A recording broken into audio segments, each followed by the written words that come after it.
This is going to be part 4 of the Hyundai Carlo 2024 season, off-season build. As you can see, our lovely girlfriend over there painted our fuel compartment, we'll call it. What I'm going to do today is I'm going to hook up a fuel line from here to the filter. The pump's going to go behind it and all that fun jazz. But first, I'm going to show you how to make a PTFE line. So when you go to cut your ends, first thing you want to do is wrap a one layer of painter's tape around the end of the line there. And then you want to cut to, obviously, the size that you need. The painter's tape here is to keep the end from fraying out. Let me see if I can get focus. To keep the end from fraying out. So as you can see, I already have this first piece on there. I don't know any of the proper terminology for any of this. But when you take apart your line, or you take apart your fitting, you're going to have your collar, your sleeve, and then the fitting itself. Once you slide your collar onto the line, you're going to remove your painter's tape.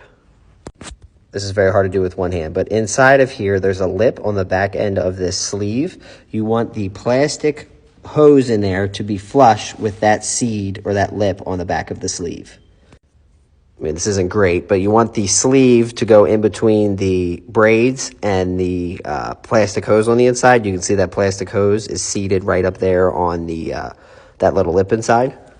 I was able to get the sleeve to sit on there a little bit better. But then what you're going to do is you're going to take that sleeve and you're going to slip it on your fitting and then push this forward and tighten it down. I recommend these aluminum jaws. They hold the fittings really nice and they're super cheap on Amazon. If you look up AN PTFE vice jaws, you'll see them. I think they're like 20 bucks. I highly recommend these.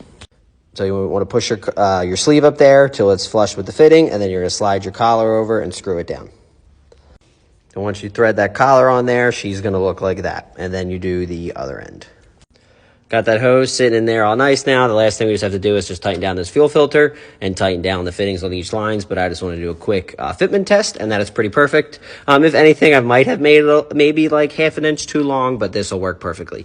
This part 4 is running really long, so if you want to see me hook up the other fuel filter and the fuel pump and everything like that, be sure to like and follow for more.